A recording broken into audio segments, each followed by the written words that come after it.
A paz do Senhor, graça e paz, Shalom Adonai para você. Está começando mais um Pode Se Erguer. Pode Se Erguer Cast. Olha, viu? A gente não combinou e deu certo. Não, Se não combinar, dá certo. É sempre assim. E para você que está aí, já não esquece de deixando seu like, curtindo, comentando, compartilhando e se inscrevendo no nosso canal, principalmente. Não esqueça também de curtir a nossa página lá no Pode Ser Gay, que é o nosso Instagram, que lá você vai estar também se comunicando com a gente, né? Vai ter, a Samira tá fazendo umas perguntas lá para você estar juntinho com a gente ali no Instagram. E hoje também, né, Samira, temos um convidado super especial, né, Samira? Eu tava ansiosa, né, por esse momento. Eu estava muito ansiosa por esse momento. E é Ainda hoje. bem que chegou. E é hoje. Hoje ele é líder dos adolescentes. Como é o nome? É o Madec, né? É o Madec? Não, é Conectados. Conectado, me perdoa. É dos Conectados. Ele é esposo da Diana Sena, que já veio aqui no nosso podcast, que foi um podcast sensacional. E hoje nós estamos com o Alexandre Sena! Palma, gente! Olha aí, ó. Tem até palmas hoje, viu? Alexandre, se apresente para o povo que está em casa, que quer conhecer você. Fica à vontade. Fala aí, galerinha conectada com a gente. Que Deus continue abençoando a vida de todos vocês. Bom demais, prazer, alegria, satisfação em poder estar aqui no Pode Ser Gay Podcast. Enfim, todos aí que estão com a gente. É a Samira que lançou o convite, Júnior e o Pedro, ia chamar de Pedrinho, né? Ia chamar de Pedrinho, mas vai o Pedro mesmo. Toda a galera que está aí com a gente no estúdio, você que está em casa, vendo, ouvindo, que Deus continue abençoando a sua vida. Temos a certeza que esse momento aqui juntos vai ser muito produtivo e abençoador. Vai ser maravilhoso. E tu pode ver, olha a voz dele. Locutor. Locutor, né? Você já trabalhou em rádio, né? Cara, olha, é algo que todo mundo fala. Pô, tu tem jeito de radialista, mas é um negócio que eu sempre gostei. Sim. Sempre quando adolescente, sempre na igreja, assim, quando a gente começou, tinha aqueles programas de rádio fundo de quintal, Sim. que a gente ia lá e participava. E acabou que foi desenvolvendo ao longo do tempo, mas nem sempre foi assim, Então hoje a gente está falando, se comunicando, às vezes pregando, às vezes se comunicando com as pessoas. Eu costumo dizer que é sempre um milagre, né? E Sim. depois eu posso contar para vocês o porquê que é um milagre. Mas já a gente vai começar a falar sobre milagres, sobre da onde veio o Alexandre, como se converteu, vai fazer E o dom, né? Que ele começou a falar, meu irmão, quase que eu vou ficar quieta agora. Porque eu não sei falar. Já vamos começar então com nossos patrocinadores, né, Samira? Vamos começar com a Mariela Beauty, lá do centro de Camboriú. As meninas que fazem sobrancelhas, fazem cílios, extensão de unhas, extensão de cílios, limpeza de pele, tudo que for relacionado à beleza. Mariela Beauty, lá no centro de Camboriú. Não esqueça, elas vão estar lá pronta para atender você. Só mandar mensagem lá no Instagram. Lá tem também o WhatsApp delas. Fiquem à vontade, que as meninas lá são sensacional. Não esqueça. Precisou de algo para sua beleza? Mariela Beauty. E agora vamos também com a JR TVs também, lá do centro de Camboriú. A JR TVs, ela trabalha com todos os modelos de TV. Se você precisar fazer a manutenção na tua TV, se tu precisar trocar a tua TV, comprar uma nova, procura a JR TVs. Se a tua TV não é smart, lá ele vende TV Box, lá ele vende controle, lá ele vende cabo HDMI, tudo que for relacionado à tua TV, tem lá na JR TVs. Não esqueça, precisou de algo para tua TV? JR TVs. Né, Samira? Isso. Então, pode começar. Irmão Alexandre, pastor Alexandre. Ah, não, ele não é pastor, ele é presbítero, mas ele tá chegando, a hora dele tá chegando. Se apresente, fale pra gente, assim, da onde você é, da onde você é, como você se converteu, como foi esse começo de caminhada, pra gente saber ali, começar o comecinho ali, a base de tudo. Então, eu sou natural de Chapecó, oeste catarinense, e nasci no hospital. Nasci num hospital. E olha que é diferente. E segundo a minha mãe, deixa eu começar do começo aqui pra gente ir montando um quebra-cabeça. Sim. Segundo a minha mãe, os meus primeiros meses ali de vida foram bem complicados. Segundo ela, os 3 meses primeiros de vida foram no hospital. Para sair de lá, o médico chamou ela e disse assim, para sair daqui é só um milagre, né? Só um milagre. Se é pra gente falar de milagres, já vamos começar aqui agora. Sim, bem assim. E muito fraco, raquítico, não sei o que aconteceu. Minha mãe sempre conta a história assim, né? Sim. E minha mãe, ela sempre foi muito mística, assim. Ela acreditava em tudo. Onde tem algo diferente, ela ia. A igreja lá tá fazendo negócio diferente. Ela ia na igreja, negócio diferente. Ela sempre foi da igreja ou não? Não. Ela sempre foi mística. Então, ela é aquele misturança de crenças, de fé, sim. Enfim. E ela... Segundo ela, né, depois da palavra do médico, assim, ó, só sai daqui se for um milagre, é difícil sair daqui. Ela fez uma oração, ela disse que ela foi no banheiro do hospital, ela fez uma oração, ó. Se o meu filho sair daqui, se o Alexandre sair daqui com vida, o primeiro lugar que eu vou levar ele vai ser em uma igreja evangélica. E ela disse que chegou um tempo que a gente saiu dali, né, depois de 3 meses eu saí do hospital e chegou o dia dela me levar para a igreja.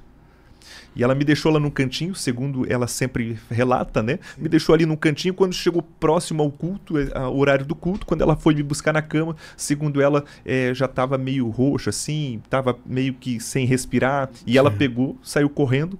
A gente morava num bairro Santo Antônio, em Chapecó. E ela, ao lado da nossa casa, tinha ele chamava de padrinho, né? Que depois se tornou padrinho. Ela pegou e ele, como ele tinha um carro, na verdade ele tinha um Fusca, né? Então... pegou e minha mãe pegou a gente no colo, foi até ele e falou, ó, tem que levar ele para algum lugar. E esse que é o meu padrinho, o nome dele era Gilmar, falou assim, vamos levar ele para o hospital. E a minha mãe falou, não, nós vamos levar ele para a igreja. E era uma tarde, segundo minha mãe, era uma tarde, e a gente morava próximo a uma igreja chamada Deus e Amor, cujo pastor, o nome do pastor era Pastor Eliseu.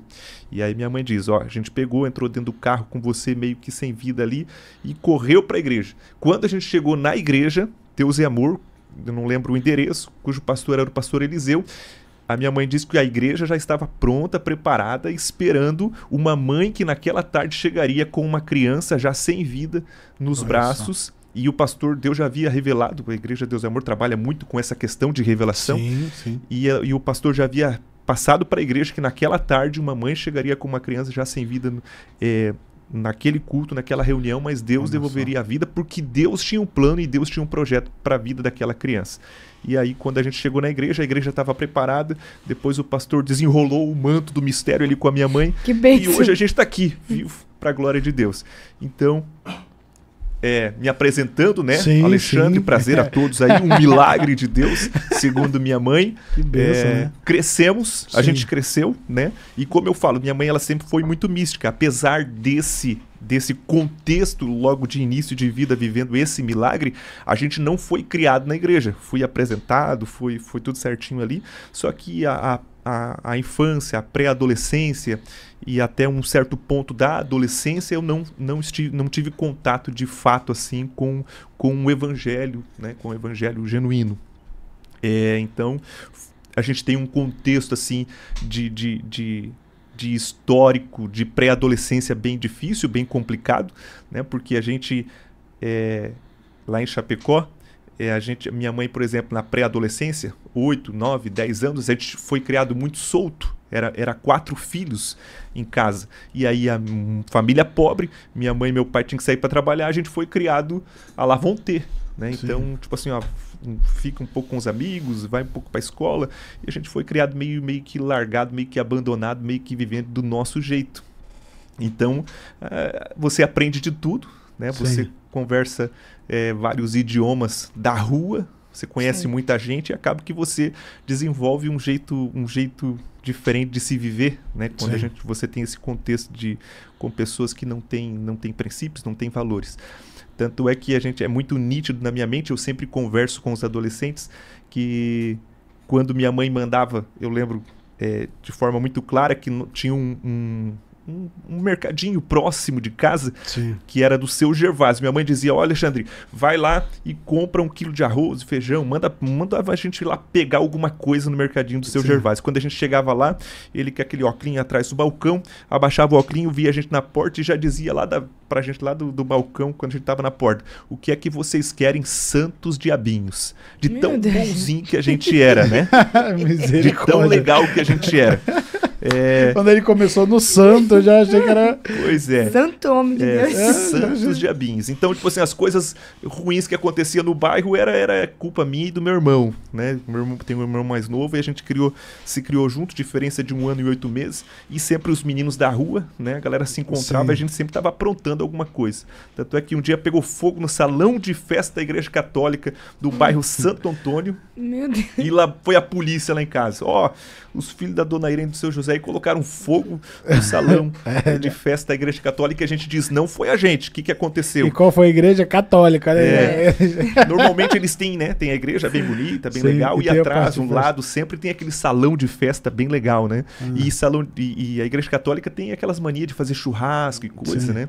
E eu lembro, isso, mas só que pra você ter uma ideia, isso aí eu tinha uns 9 anos de idade, 10 anos de idade, já fazia essas proezas assim.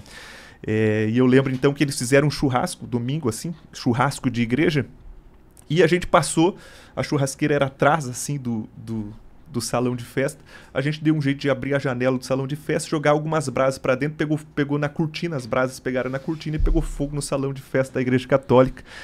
E aí foram lá em casa e a gente disse, gente, foi sem querer, né? Então, sem querer... Foi sem querer, sem querendo. Querer não vale. Né? Então, a gente foi criado meio nesse contexto. A questão de conversão, ela foi se dar mesmo quando a gente chegou aqui, em um primeiro momento a gente se mudou de Chapecó para Balneário Camboriú, em um primeiro momento, e foi bem diferente. Eu sempre costumo dizer que já era Deus trabalhando, já era a mão de Deus se movendo. Por quê?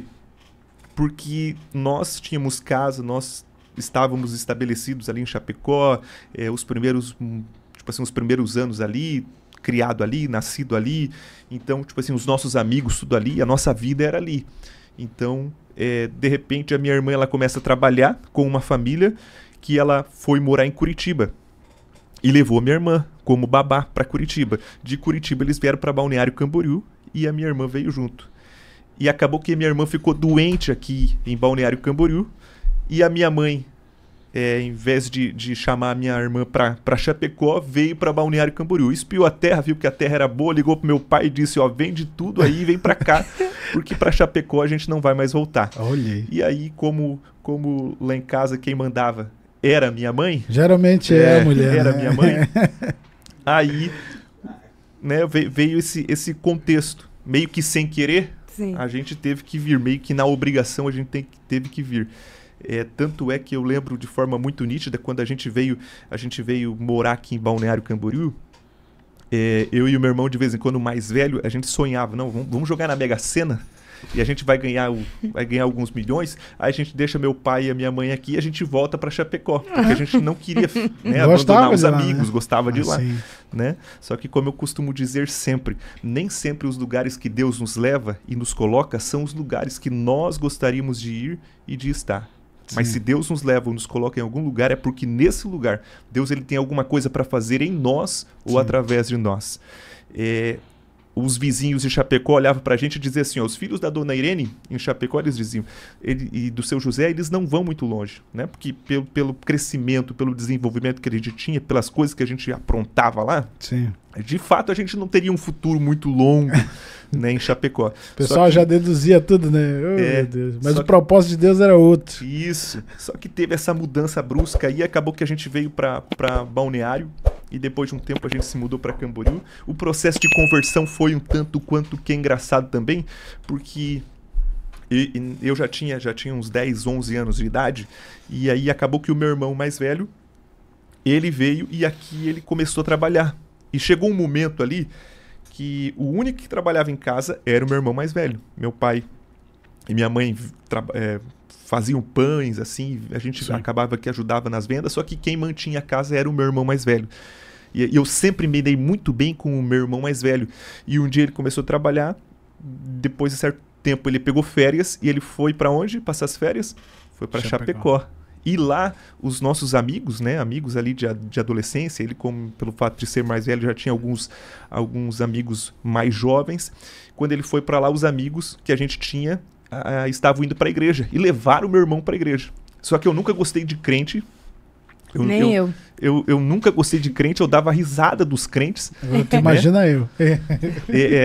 Era um contexto bem diferente, assim, porque a gente foi criado na rua, a gente foi criado de qualquer forma, de qualquer jeito, sem princípios, sem valores, sem muito essa questão de fé. E o meu irmão, quando ele volta de Chapecó, pelo fato da gente se dar muito bem, ele diz, Alexandre, eu fui lá e os nossos amigos foram para a igreja e a partir de agora eu e você vamos começar a ir para a igreja. Eu e você. Né? A gente vai começar a ir para a igreja. E eu falei, então tá bom, né? Então tá bom, vamos para a igreja então. E acabou que eu, meio que sem querer, de vez em quando ele mandou eu procurar uma igreja e eu fui, né? A questão da igreja que ele foi em Chapecó era a igreja quadrangular. Uhum. E quando ele chegou, ele falou, vai procurar a igreja quadrangular aqui na região. A gente morava em Camboriú, eu achei uma igreja quadrangular no bairro Monte Alegre, ali em Camboriú. E acabou que a gente passei o endereço, passei dias de culto para ele, mas só pelo fato de eu não gostar de crente nem de igreja, eu passei e disse, vai com Deus, né? Sim. Mas ele falou, não, você vai. E ele foi insistindo para mim ir. E ele ia pro culto. Quando eu sabia que era horário de culto, eu sempre dava um jeito de fugir e sempre me escondia em algum lugar. Só que chegou um dia, pelo fato que só ele trabalhava em casa, chegou um dia que eu lembro muito bem, era 7 de setembro, e só ele trabalhava em casa, né? E eu precisava de um tênis, porque naquela época você tinha que desfilar, né? Tinha que ir pro desfile para receber ponto, assim, na educação física, não lembro direito, assim. E eu fiz um tratado com ele, você me dá um tênis e eu vou pra igreja contigo. Daí ele falou, então tá bom. E aí eu comecei a ir pra igreja. Né? Comecei a ir pra igreja. Por causa de um tênis. Né? Por causa de um tênis, comecei a ir pra igreja. É engraçado as formas que Deus usa para nos fisgar. Né? Isso aí eu já tinha uns 11, 12 anos de idade. As coisas foram... na medida que a gente chegou aqui para Balneário e transicionou para Camboriú, as coisas foram acontecendo de forma muito rápida. Né? E aí acabou que a gente começou a ir pra igreja e eu ia pro culto, só que, tipo assim, pelo fato de eu não gostar de igreja, desse meio, eu ia lá, sentava e só ia pra assistir, só ia pra ver o que ia acontecer. Então, enquanto a galera tava cantando, eu tava lá sentado, olhando, analisando, sempre vendo, né? Pô, eu só quero meu tênis, pego meu tênis e vou embora. Né? E foi um culto, não recebi o tênis, aí tive que ir nos outros cultos, nas outras reuniões. E na medida que as coisas iam acontecendo, tipo assim, Deus vai trabalhando no coração, né? Então, até que um dia, tipo assim, eu não lembro de fato, isso já fazem alguns anos, mais de 20 anos, eu não vou lembrar de muitos detalhes, mas a minha conversão se deu basicamente assim, por causa de um tênis, né? Eu fui na igreja com o meu irmão e eu me lembro que até eu usava isso em uma das minhas pregações, assim, de momento, lembrando de início de fé, de como eu fui fisgado pelo Evangelho, por Jesus, que chegou um dia, tipo assim, eu sempre sentava, só que um dia eu cheguei no culto, eu fiquei de pé, e naquela época ele já reproduzia uma letra do hino num retroprojetor. Era diferente de hoje, né? Não era data show, era um retroprojetor que eles colocavam as folhinhas ali. E um dia eles cantaram uma música sobre Jesus. Hã? As folhinhas eram transparentes. Isso, essa aí. Nós somos desse tempo aí, entendeu? Então, e eu lembro que eles, normalmente nos primeiros cultos ali, eu sempre ficava sentadinho, só olhando, mas nesse culto eu fiquei de pé e fiquei lendo a letra. E aí a letra da música era mais ou menos assim: conheci um grande amigo, ele é filho de Deus Pai. O seu nome é Jesus Cristo, nele a gente pode e deve confiar. Aí começava o refrão, né? Jesus, Jesus, ele é o meu melhor amigo, nele a gente pode confiar, nele a gente pode e deve confiar. Era uma música que falava muito sobre Jesus, apresentava ele como um amigo, e aquela música me fisgou. E eu lembro de forma muito clara e óbvia e nítida que quando eu cheguei em casa eu fui pro meu quarto, dobrei o joelho e falei: ô Jesus, eu quero te conhecer como um amigo. E a partir daquele dia, tipo assim, algumas coisas foram acontecendo, né? E eu nunca mais assim abandonei fé, abandonei igreja, abandonei a Cristo. Então os meus primeiros passos de fé foram basicamente isso, né? Por isso que eu sempre hoje trabalhando com adolescentes, eu sempre valorizo os primeiros passos de fé e o jeito que Deus usa para fisgá-los. né, para trazê-los, para atraí-los. Porque para mim foi muito simples. É isso que eu ia te perguntar. Se hoje, na sua forma de liderar, tem muito da sua conversão. Tipo assim, ó, por conta que você foi fisgado por conta de um tênis, aí hoje o que leva os adolescentes a chegar na igreja, se você faz uma ligação com isso. Hoje, assim, ó, que nem a gente trabalha hoje com adolescentes, então eu tento trazer muito das minhas experiências vividas na adolescência e tento aplicar a eles. Né? Tipo assim, se a gente for traduzir isso para pessoas mais vividas, a gente vai dizer assim, ó, cara, eu fui na igreja por causa de um interesse. Sim. Eu precisava de um tênis. Tem gente que vai hoje e ele vai para a igreja e ele vai começar a desenvolver um relacionamento com Cristo a partir de uma crise, a partir de uma doença, a partir de uma enfermidade, a partir de uma situação de necessidade. Né? Adolescente normalmente, ele é atraído pelo quê? É a fase que eles começam a olhar para as meninas diferente, olhar para os meninos diferente. Então, se ele não foi criado na igreja, os primeiros passos de fé dele, e a maioria dos adolescentes que a gente acompanha, que vão começar a dar os seus primeiros passos de fé na adolescência, eles muitas vezes vão ser fisgados pelo quê? Pela namoradinha, por uma menina bonita, por um menino bonito.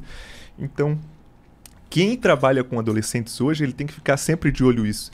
Porque Deus, ele tem as suas formas, Deus tem os seus jeitos de atrair, de fisgar, de trazer. Né? A gente vai ter um papel, às vezes, como líder, como pastor, como alguém que tem uma supervisão, uma visão do todo. A gente vai ter que saber trabalhar esse jeito que Deus usou para trazer esse adolescente até ali. Entendeu? Tipo assim, ele veio por causa de rolinho com menina. Que bom que ele veio. Vamos dar uma limpada nele agora. Agora muda. Agora vamos dar uma trabalhada. Vamos ensinar para eles aqui princípios, valores. Vamos trabalhar aqui com eles diferentes. Eu achei muito da hora, muito legal o culto bíblico, dos personagens bíblicos. E eu queria ter ido. Da onde que veio essa ideia? Cara, hoje assim, a gente tem que... Né, a gente trabalha com adolescentes. A gente tem que estar... inserido no contexto deles, né?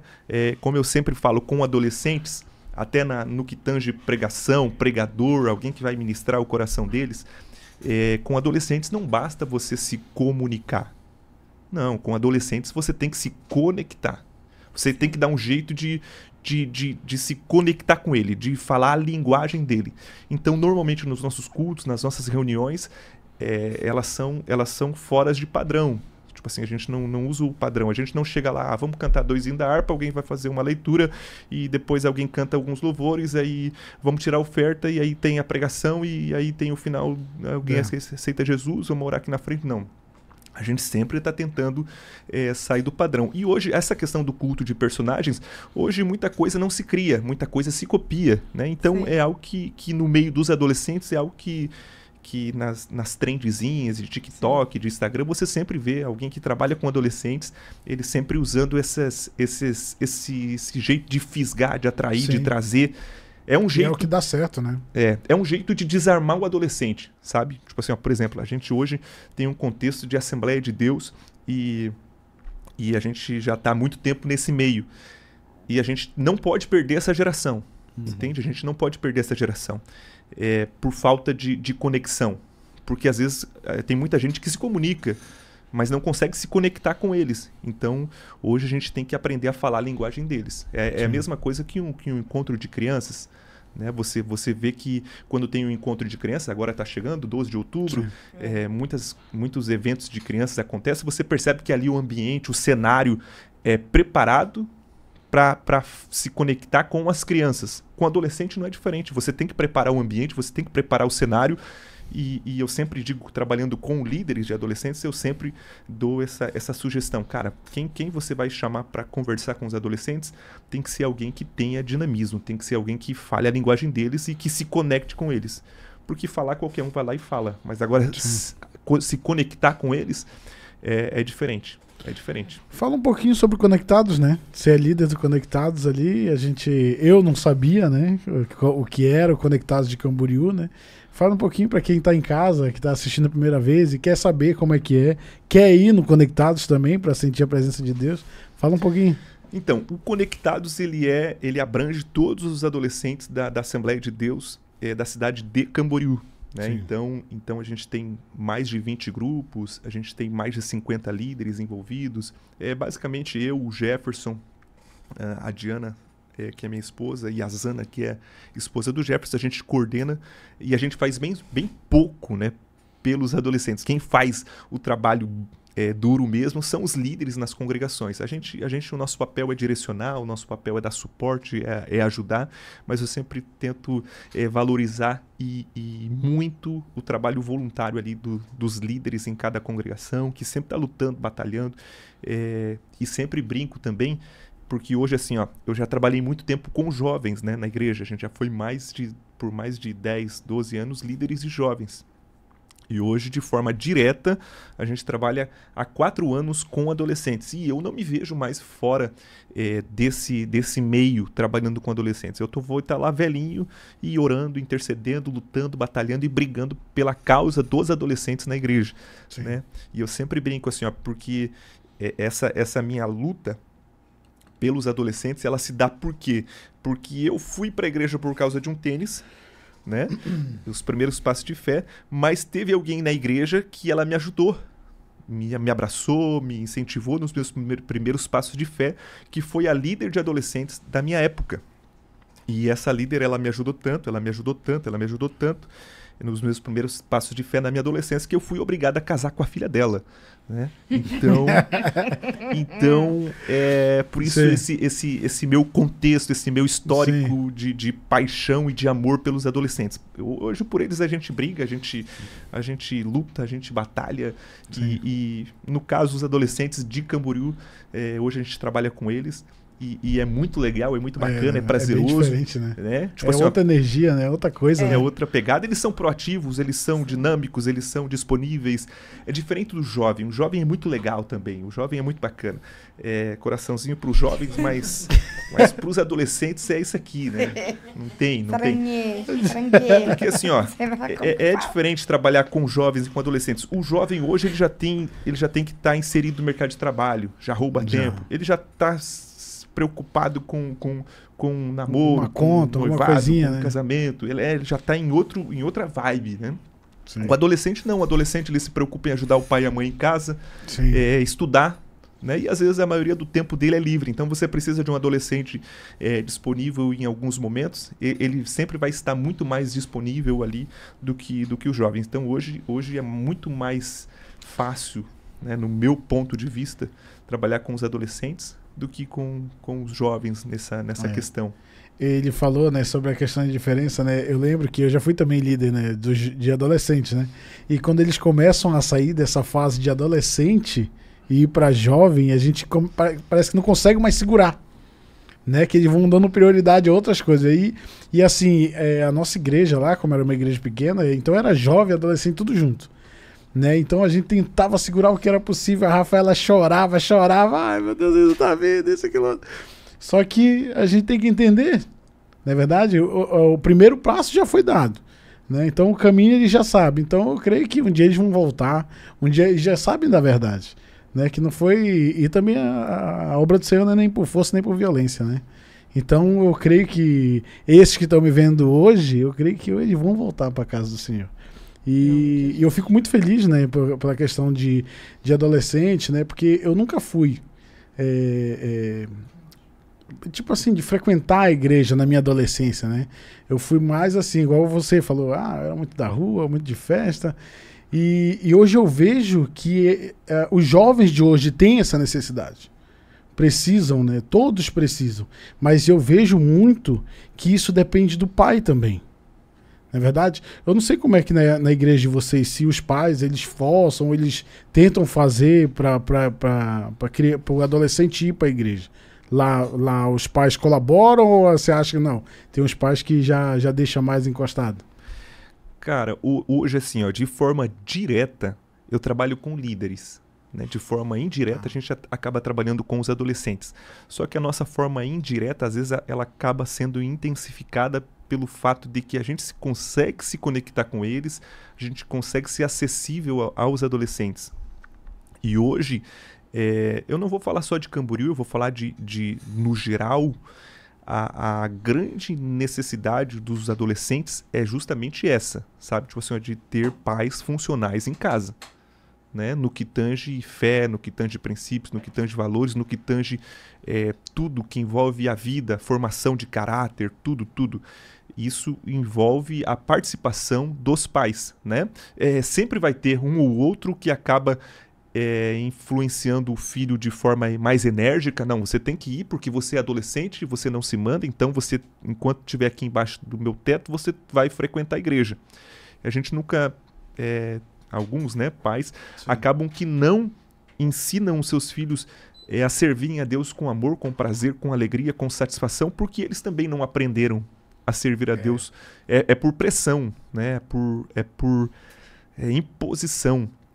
E eu costumo dizer sempre que andar com Deus, andar com Jesus, não é pressão, não é imposição. Jesus, ele disse, se alguém quiser vir após mim, então é escolha, é decisão. Andar com Jesus é uma escolha, é uma decisão diária, constante, enfim. Só que nesse quesito, eu sempre aconselho os líderes que trabalham de forma direta com os adolescentes a trabalharem em sociedade com os pais. Né? Precisa ser uma sociedade. Os pais precisam ajudar os filhos, os líderes precisam trabalhar com os pais em conjunto para que a gente não perca os nossos adolescentes na igreja e dentro da igreja. Então, qual que é o grande problema hoje, Samira?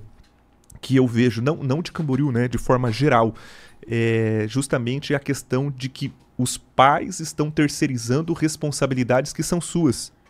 Né? É nossa responsabilidade pegar os nossos filhos e direcioná-los, discipliná-los, discipulá-los, né, de forma correta.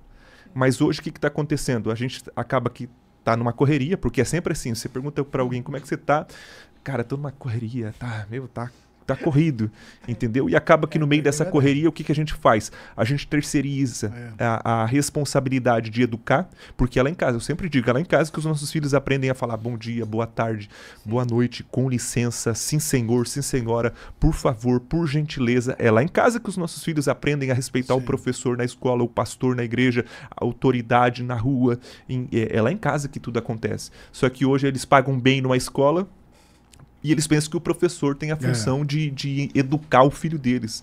Né? A educação vem de casa. Aí eles levam o filho para a igreja e jogam o filho lá e pensam que é a função do líder e do pastor discipular os filhos dele. Não, os nossos filhos precisam ser discipulados em casa. Tudo começa em casa. Né? Então, essa questão, todas as vezes que eu tenho a oportunidade de falar com os pais, eu bato nessa tecla. A importância dos pais, né? Serem presentes, serem proativos, serem participativos na vida dos adolescentes. Hoje, infelizmente, como o pastor Josué Gonçalves ele diz, a gente está vivendo uma geração de filhos órfãos de pais vivos. Né? Os pais, muitas das vezes, têm negligenciado as suas responsabilidades para com seus filhos. Acaba que, hoje, se a gente for buscar dados, a gente vai entender que muitas conversões, 80% das conversões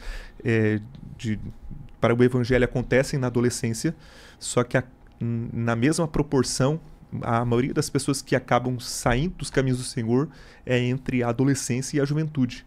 Né? Então a gente cria os nossos filhos hoje na igreja, quer dizer, a gente leva eles para a igreja e não é o nosso papel levá-los para a igreja, né? Ensinar o caminho. A Bíblia não diz para a gente ensinar o caminho para o nosso filho. Não ensina o caminho certo. A Bíblia não diz isso. Não. A Bíblia diz que é para ensinar no caminho. Vai andando e vai ensinando. A gente precisa ser pontual, a gente precisa ser assertivo, a gente precisa ser intencional no discipulado, no ensino da fé, em tudo. Sim. É aquilo que está escrito em Deuteronômio 6, cara. Aonde você for, tem que ter algo exposto acerca da palavra de Deus, entende? Tipo assim, pelo caminho vai falando. Na porta da sua casa, coloca alguma coisa ali. Moisés dizendo assim, Deus dizendo através de Moisés, cara, vocês precisam ser intencionais no discipulado dos seus filhos. Sim. Então acaba que hoje tem muitos pais, graças a Deus, que são funcionais, são participativos, entendem de fato a função e o papel do que é ser um pai, do que é ser uma mãe, né? E abraçam a causa e acompanham seus filhos. Mas hoje, no que tange o geral, o todo, a gente vê uma falta de participação dos pais na vida dos filhos, assim, de uma forma bem assertiva, pontual, direta. Eu li uma frase e agora você falando me lembrou, né, essa frase.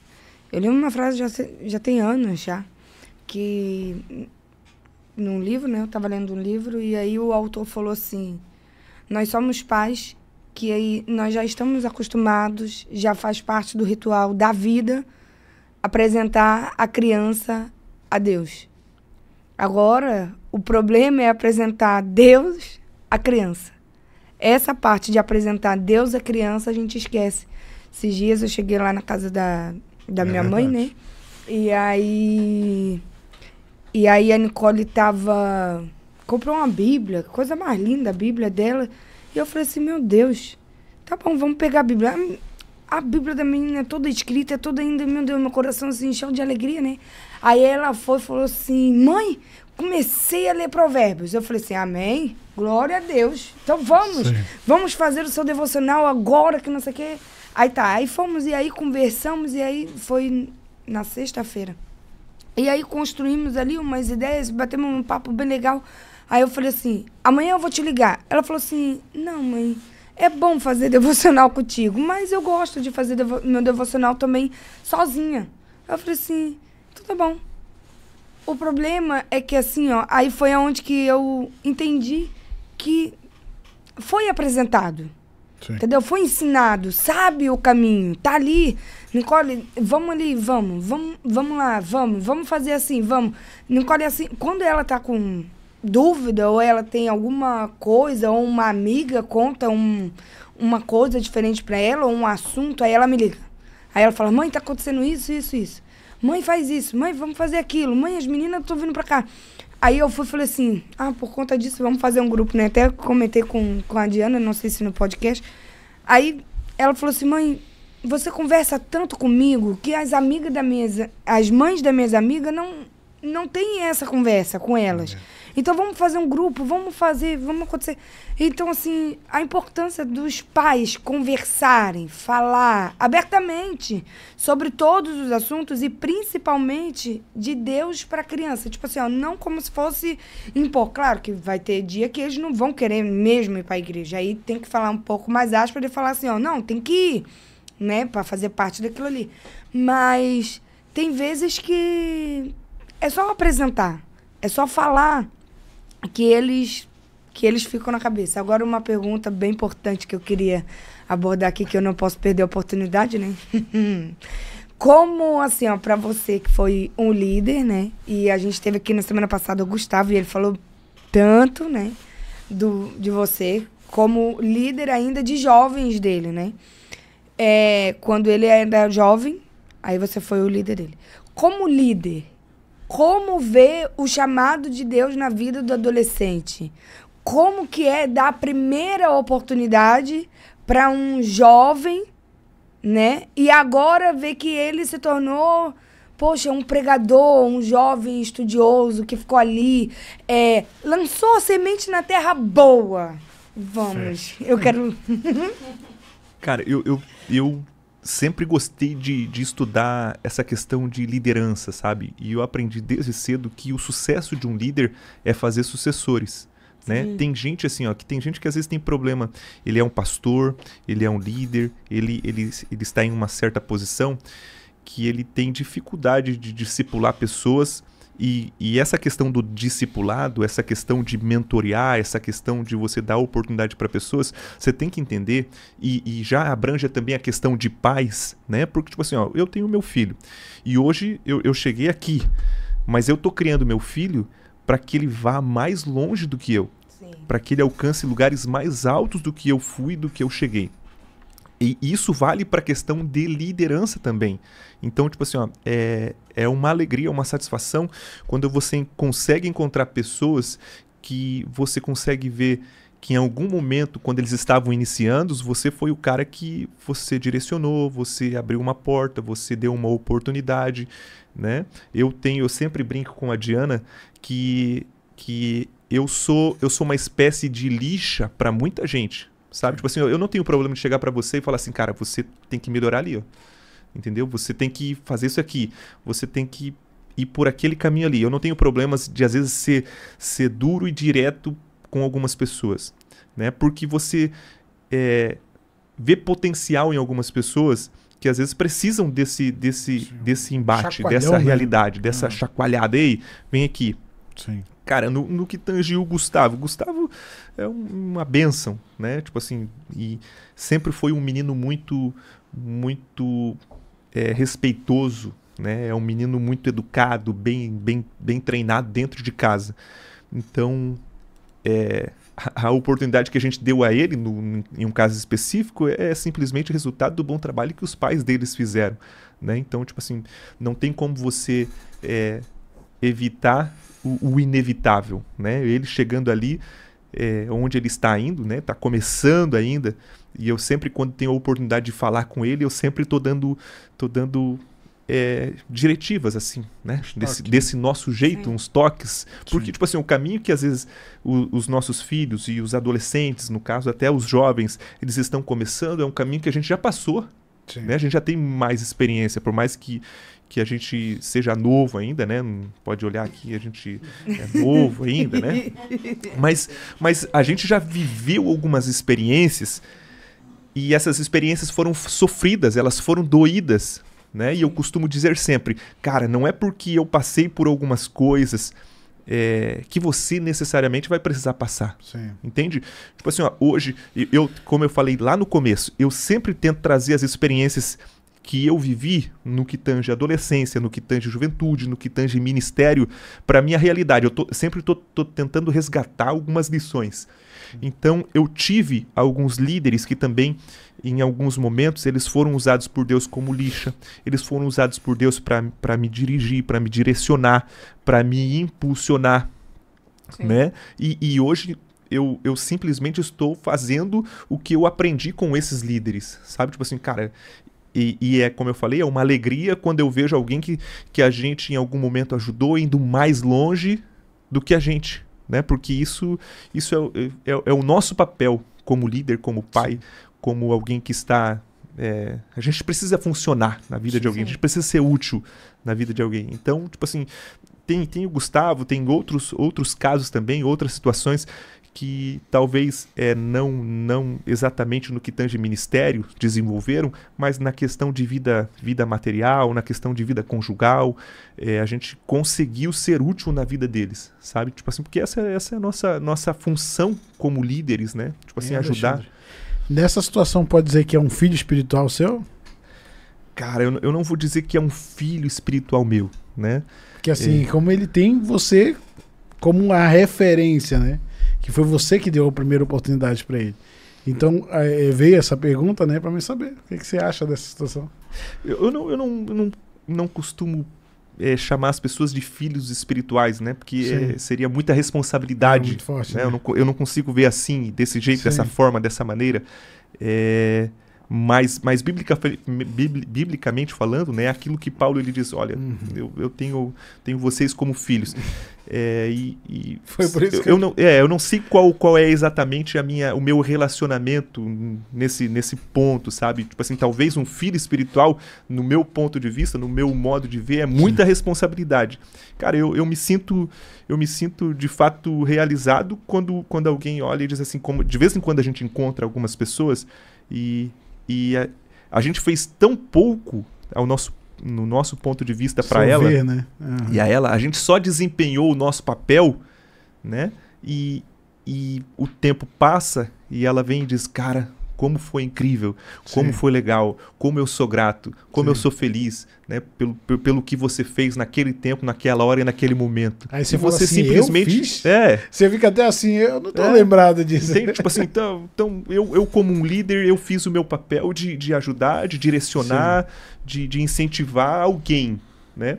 Porque assim como muitos outros, a gente pegou e deu a mesma oportunidade, a gente deu o mesmo valor, a gente mostrou o mesmo caminho e a gente diz, vai. Né? O diferente para alguns é que alguns entenderam alguns se encorajaram e foram. Sim. Outros já pararam, já recuaram, já desistiram. Então, a gente se sente útil, né? Mas a questão dessa paternidade espiritual é algo que às vezes eu vejo como algo muito pesado. Eu me vejo como alguém que em algum momento foi útil, fez o que era para ser feito naquela hora, naquele momento. E claro, é uma alegria para a gente quando a gente ouve de alguém, né? Poxa, alguém me ajudou lá no começo, alguém me incentivou. E a gente espera que lá na frente eles reproduzam essa mesma visão, tipo assim, de ajudar, de dar oportunidade, de fazer alguém crescer, de fazer ajudar alguém a avançar em alguma área da vida. Né? E eu tô vivendo isso. Eu tô vivendo isso porque, graças a Deus, né? Deus colocou alguém também do meu lado, que foi uma surpresa. E hoje eu olho para ela e falo assim, ainda bem que você topou. Ainda bem que você estava disposta, ainda bem que você olhou para mim e fez. E às vezes quando eu penso em desistir, eu falo assim, não. Mas se eu desistir, não vai ser só a minha história que eu vou estar deixando para trás. Vai ser ela também. Já pensou? Poxa, tanto esforço, tanto tempo assim investido, porque é um tempo que a gente investe. Aí eu olho assim, eu falo assim, meu Deus, tem vezes que Deus parou a rotina de uma pessoa, porque você para aprender. Né? Quem vai ensinar alguém assim na correria? No abafamento, tem que parar, tem que ver, tem que tirar tempo. Qual palavra eu vou colocar, qual palavra não. O que eu vou fazer agora? Não, Samira, agora você precisa. Tem vezes que ela me liga e ela fala assim, aí eu falo, né, tá erguida? Aí tem vezes que ela me manda mensagem no WhatsApp. Mas também, né, Deus colocou a Maria Helena. A irmã Maria Helena lá no Monte Alegre, aquela que eu te falei. Aí eu falei assim... Aí tem vezes que ela me liga e ela fala, já se ergueu hoje? Tá acontecendo alguma coisa? Tá isso, tá aquilo? Já leu a palavra? Você tem que parar? Você tá fazendo muita coisa. E eu falo assim, mas ela nem mora comigo. Aí eu falo assim, mas eu tenho que aproveitar. Sim. Porque ela tá disposta. Poderia ser tantas outras. Entendeu? Mas foi ela. Poderia ser um pastor, poderia ser um teólogo. Mas foi ela, então eu falo assim, eu olho pra ela e falo assim, meu irmão, vamos junto. Tem alguém que tá orando e vendo, né, pedindo pra Deus, eu tenho que aproveitar aquela oportunidade. Se Deus me deu, sim. Deus parou aquilo ali. Então eu preciso aproveitar e, tipo assim, me tornar, mesmo que eu, tipo assim, mesmo que por algum instante, eu acho que a minha carne queira que a minha terra seja pedregosa, espinhosa, mas eu preciso lutar para ser uma terra boa e fértil, entendeu? Para que quando eu olhar para trás eu ver assim, poxa, teve alguém disposto que me ajudou e agora eu preciso ajudar outra pessoa também, entendeu? E mesmo que eu seja só uma ponte, agradecer a Deus, se a outra pessoa chegar aonde eu não consegui chegar, eu vou estar lá também, de alguma forma, né? Eu entendo assim. Teve alguma experiência ao longo desse tempo que você está no Conectados, né, como líder dos líderes, vamos dizer assim, e como líder dos adolescentes que você ficou assim, nossa, eu nunca passei por isso, ou então algo que te surpreendeu? Tem algum momento assim que você lembra que foi top assim? Cara, de cabeça agora, porque assim, essa questão, claro, Deus ele sempre vai te dar experiências para que você mude de fase, né? Para que você transicione, para que você avance, para que você melhore, para que você progrida. Mas é assim, muitas das experiências que hoje a gente vive, em algum momento a gente já viveu elas em uma dimensão menor, sabe? Tipo assim, liderando jovens e trabalhando com jovens. E agora de cabeça, assim, algo que eu sou muito tranquilo, eu sou muito pé no chão, sabe? Tipo assim, a questão assim, de ajudar pessoas, de se relacionar com pessoas. Por exemplo, hoje a gente acaba trabalhando de forma com a liderança. Sim. Eu costumo dizer que eu não trato todos os líderes da mesma forma, sabe? Tipo assim, porque cada um é diferente do outro. Então, tipo assim, o mesmo tratamento eu não posso dar para todos. Porque Deus, às vezes, ele quer te usar de uma forma para um, né? Eu costumo dizer assim, cara, com alguns eu sou mais amoroso. Vem aqui. Encosta a cabeça aqui e vamos junto aqui. Mas com outros eu preciso ser mais, vem aqui, a tua personalidade é forte, então você vai precisar de uma outra personalidade forte para te afiar, né? Então para muitas coisas eu sou muito pé no chão, assim, eu não consigo me iludir com muitas coisas, né? Eu sempre tento sempre tento traduzir a glória para Deus, assim, de coisas, poxa, legais. Tipo assim, o simples fato hoje de estar trabalhando com os adolescentes, para mim é algo muito grande.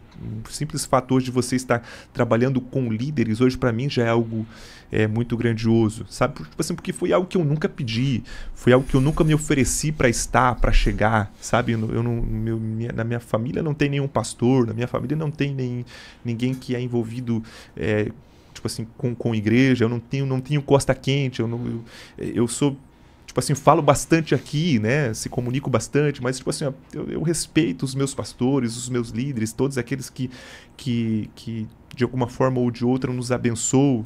Só que, tipo assim, eu não consigo puxar sardinha pro lado de ninguém, assim. Sim. Então eu sou muito, muito tranquilo para muita coisa. Então, tipo assim, o simples fato, às vezes, de estar trabalhando, de estar servindo, de estar sendo útil, para mim já é muito grandioso.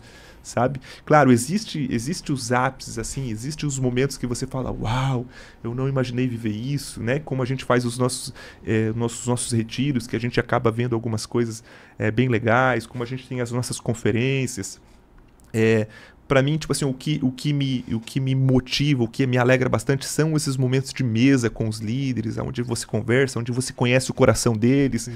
Então, tipo assim, pelo fato de eu ser muito tranquilo, de entender que tudo é para a glória de Deus, tem coisa que não me enche os olhos, sabe? Tipo assim, que nem, tipo assim, por exemplo, de vez em quando a gente vai lá e dá uma palavra lá no pavilhão dos Gideões Missionários. Tem gente que olha e fala, meu Deus, é o meu sonho, não sei o quê. Aí, cara, se eu pudesse ficar em casa lá tranquilo, bem dormindo lá e... Eu também. Não, é algo que não me enche os olhos, sabe? Tipo assim, eu entendo que é uma responsabilidade, eu entendo que é algo legal, que é uma oportunidade bacana, só que é algo para mim que não me enche os olhos, assim. Então, tipo assim, eu entendo que tudo deve ser para a glória de Deus e o simples fato, como eu disse, de estar servindo, de estar sendo útil para a vida de alguém, para mim já é algo muito grandioso, sabe? E hoje eu estava conversando com Deus sobre isso, então vamos aproveitar aqui um gancho. Tem gente que sonha muito, né? Não é errado, não me entendam mal. Não é errado sonhar, tipo assim, empregar no pavilhão, né? Mas esse pé no chão, será que a gente pode associar, assim, com falta?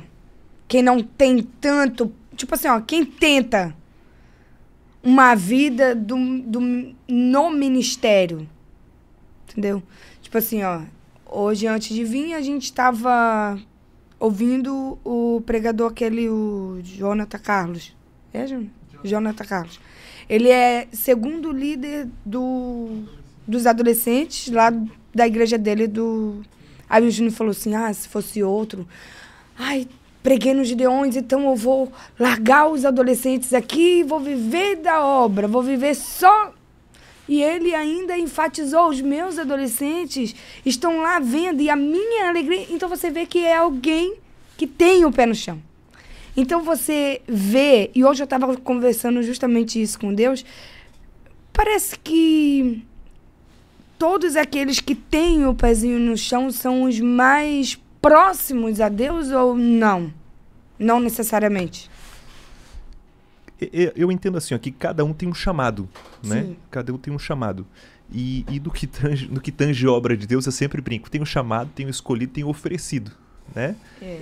Tipo assim, cara, se Deus... E eu não vejo problemas, assim, se a tua motivação for certa, porque desde o começo dos meus primeiros passos de fé, eu sempre fui de aprender muito. Cara, o que o meu pastor falava pra mim era algo muito importante. Então eu tive um pastor, isso já na Assembleia de Deus, que quando ele viu assim, antes eu brinquei, né, que eu tava falando bastante, e eu falei que é um milagre eu se comunicar assim bastante, falar bastante, pelo fato que Quando eu morava em Chapecó ainda, a gente sempre foi muito tranquilo, muito tímido, assim. E essa timidez, ela aflorou. Por quê? Porque teve um concurso de música na escola. E aí a gente ia ser representado por um menino da classe, né? E aí quando chegou no dia do concurso, o menino não foi. E eu não lembro quantos anos eu tinha, mas eu sei que do nada me colocaram em cima de um palco. Devia ter, não lembro quantas pessoas tinha, mas tinha bastante gente. Pensa uma escola bem grande ali, cheio de aluno. E eu fui representar a classe só por representar, porque o nosso menino não foi o nosso representante. E aí a música da época, eu não sei se vocês devem ser tudo novinho, né? Então não vão lembrar da música. Mas a música que eu cheguei, cara, eu olhei para aquela multidão assim, fiquei sem saber o que cantar, e eu comecei a cantar assim, ó: de quem é esse jegue, de quem é esse jegue. Não sei se vocês lembram dessa música.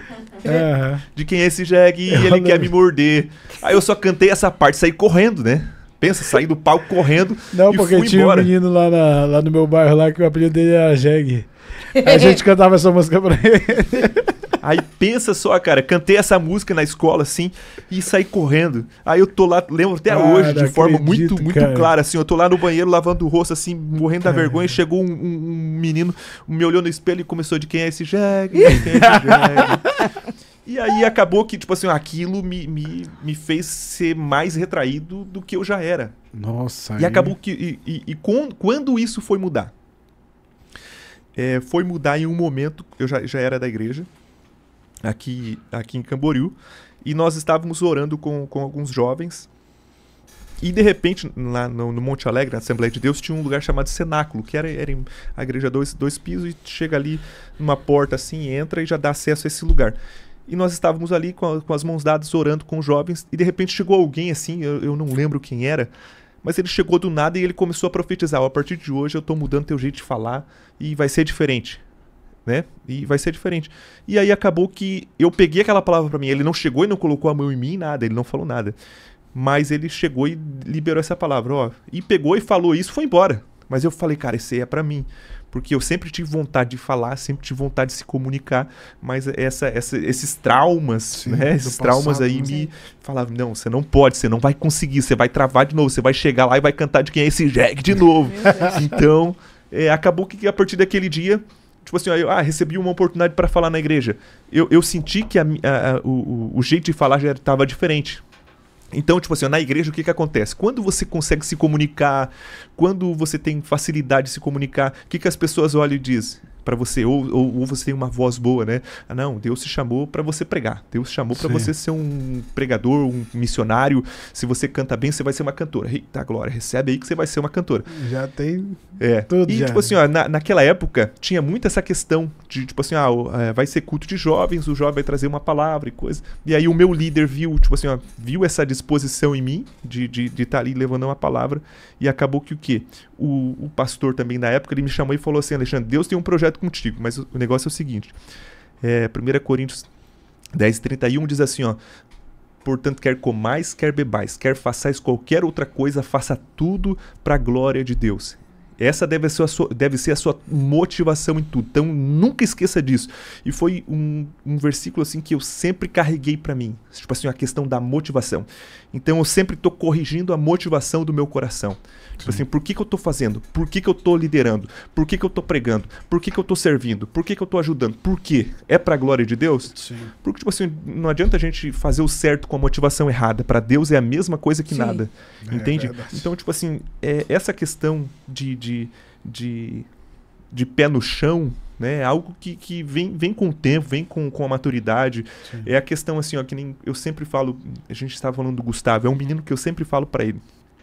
Desde o começo que a gente viu, né? Esse menino, ele vai longe.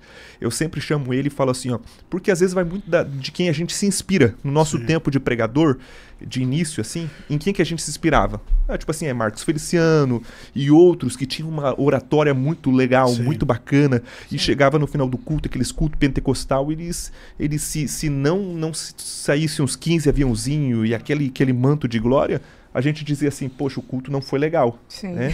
Então, o que acontecia com a gente? A gente ouvia lá a pregação de alguém, chegava e a gente queria fazer igual e acabava que no final da nossa oportunidade ali não acontecia nada, aí você ia para casa frustrado.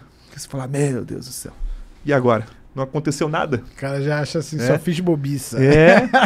E aí, Deus não me chamou. Aí você fazia prova com Deus e dizia assim, não, Deus tem que fazer alguma coisa, né? E aí, com o tempo, a gente foi aprendendo. Que, tipo assim, tudo deve ser pra glória de Deus. Ah, te chamaram pra ir pregar em algum lugar. Te chamaram pra ir levar uma palavra.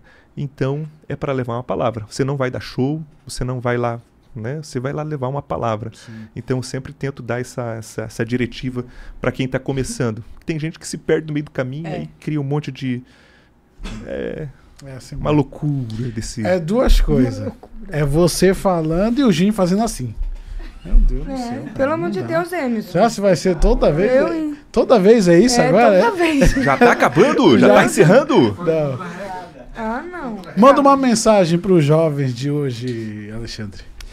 Cara, encerrando aqui então. Encerrando já, né? Não, pode ir aí. Depois eu vou te fazer uma outra pergunta. Ah, tá. A pergunta maravilhosa. Calma, o Emerson vai esperar um pouquinho. Uma palavra aqui então para os nossos adolescentes, para os nossos jovens, enfim, para todos nós que tem sido a minha mensagem de 2024. Nesse ano eu sempre, quando tenho oportunidade de falar com os adolescentes, em específico, eu sempre tenho dado a eles um conselho. Né, porque eu sempre leio também, tem muitos versículos em Provérbios ali, em especial, que falam sobre a importância de bons conselhos. Então eu sempre trabalho essa ideia de conselhos. A minha parte é essa, é aconselhar, é direcionar, é instruir. Então eu sempre esse ano em especial, sempre tenho tentado dar esse conselho, que é: viva a adolescência, ou no caso para quem está vendo e ouvindo, viva a vida com inteligência, com sabedoria. No caso de adolescentes, né, eu fiz uma pesquisa assim, cara, como é que foi a sua adolescência? Como é que foi a tua adolescência? A minha foi lá na favela, no Rio de Janeiro, fora da igreja, horrível. Como é que foi a tua adolescência? A minha foi mais festa. É que o meu irmão é DJ, né, então eu tinha que...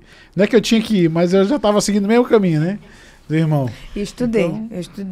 Estudar, eu estudei. Então, assim, ó, no que tange esse mundo da adolescência, de uma pesquisa minha mesmo, eu falando com algumas pessoas, eles falaram, cara, minha adolescência foi bem difícil, foi bem complicada. Foi bem traumática em alguns casos. E eu sempre perguntava, cara, por que foi difícil? Ah, por causa do fulano, por causa do ciclano, por causa do meu pai, por causa da minha mãe. Eles não foram participativos, eles me abandonaram. Ah, por causa que eu sofri isso, sofri aquilo. Culpa dos outros. Sempre é culpa dos outros, né? Só que eu sempre tenho tentado dar esse direcionamento para os adolescentes. Viva a vida com inteligência. Viva a adolescência com inteligência. Viva a vida com sabedoria. Né? E um dos pontos que eu deixo aqui para os adolescentes, em específico, quando a gente fala viva a adolescência com inteligência, que viver a adolescência com inteligência, viver a vida com inteligência, é você entender que você não pode ser vítima dos acontecimentos da vida, das situações da vida, das circunstâncias da vida. A gente não é vítima, a gente não pode ser vítima da vida. Né? A gente vai ver que muitos passaram por problemas, por dificuldades, alguns tiveram problemas familiares e acabam se vitimizando, mas a gente entender que o problema da vida não é o que nos fizeram, e sim aquilo que a gente faz com o que fizeram com a gente e pra gente, a vida fica diferente. Entende? Tipo assim, a gente assumir o protagonismo da nossa vida e dizer, opa, eu vivi isso, mas isso não me matou, isso me fortaleceu, me fez alguém maior, alguém melhor. Não vai dar tempo de a gente destrinchar essa ideia, mas uma palavra para quem está nos vendo e nos ouvindo é: viva a adolescência, viva a vida com inteligência e com sabedoria. E é exatamente isso. Viver a vida com sabedoria é você não aceitar ser uma vítima dos acontecimentos da vida. É você entender que Deus, ele é poderoso para fazer você enxergar a vida de um outro ângulo, de um outro ponto de vista. Cada ponto de vista é vista de um ponto. Talvez você hoje está tendo dificuldades de ver a vida de acordo com o olhar e com a perspectiva de Deus. Então, mude o jeito de ver a vida. O que você chama, às vezes, de perda, Deus está chamando de livramento. Né? O que você chama de tragédia, Deus está chamando de fase. O que você chama de dor, de sofrimento, de algo trágico, Deus, quem sabe, foi nesse momento que Deus pegou na sua mão e disse, vem cá, eu quero te ensinar algumas coisas.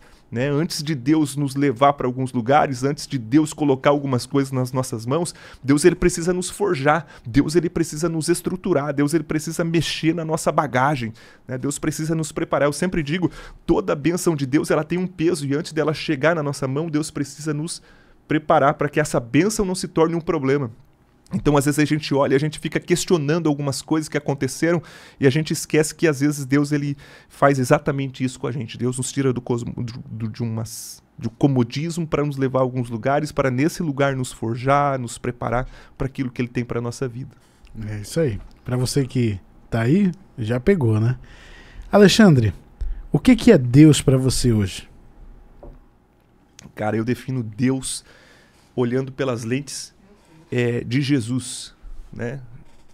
Todas as vezes que você olha para a Bíblia, Jesus se relacionando e falando acerca de Deus, Jesus ele chama Deus de Pai. Então, eu aprendi a enxergar Deus como meu Pai, né? O meu Pai de amor, meu Pai de misericórdia. Então, se você perguntar para mim quem é Deus, eu não consigo encontrar outra palavra que o defina melhor do que Deus como meu Pai. É isso aí. Forte. Samira, faça seus agradecimentos. Estamos chegando ao final, né, Samira? Sim. Eu quero agradecer a Deus, meu pai também, entendeu? Que eu estou assim, ó, de boca aberta, entendeu? Agradecer ao Alexandre por ele ter aceitado, né? Sim. Pra mim, meu filho, eu tô sem palavras, porque Deus como pai, ele me conhece como filha. Então é isso, você não pode perder a oportunidade, não perca as oportunidades que Deus vai te dar. Deus te deu a oportunidade, meu irmão, entra com cabeça. Deus colocou alguém do seu lado para te ajudar, para te instruir, aproveita.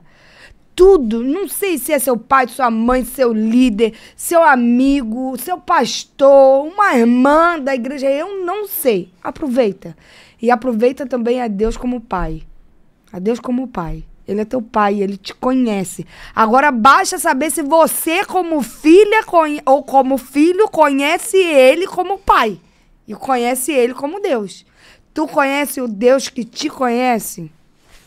É isso aí. Alexandre, faça os seus agradecimentos também. Depois sou eu e a gente encerra. Samira. Pedro, Pedrinho, né? Enfim, eu quero agradecer a oportunidade, o convite que vocês nos deram para estar aqui, né? Sou grato, feliz. E a todos vocês que estão aí nos acompanhando, que Deus abençoe a vida de vocês. Espero ser aqui um canal de bênçãos, espero ter sido útil aqui para todos vocês. E para a glória de Deus, Deus abençoe a todos aí. É isso aí. Para você que ficou até agora, muito obrigado pela sua audiência, obrigado por tudo. Não se esqueça de se inscrever, curtir o nosso canal lá no Instagram, no YouTube, em tudo quanto for lugar. Comente também, não esqueça. E muito obrigado. Compartilha. Compartilha também, né, Samira? Sim, e vai ter enquete essa semana, olha, né? Ele foi fisgado pelo tênis. Eu fui fisgada através de vídeo no YouTube. Eu assisti uma pregação pra voltar, né? Minha mãe me ensinou no caminho, eu saí. Aí quando eu voltei, Jesus me fisgou por onde? Pelo YouTube. Nunca mais saí. Então você compartilha, porque às vezes a gente aqui, ó, já não vai estar mais aqui, mas aí o vídeo vai estar e você compartilhando, Deus vai falar com outras pessoas. Então compartilha o vídeo. E a gente crê que alguém vai ser fisgado através desse vídeo. Em nome de Jesus. Deus abençoe. Amém. E até mais.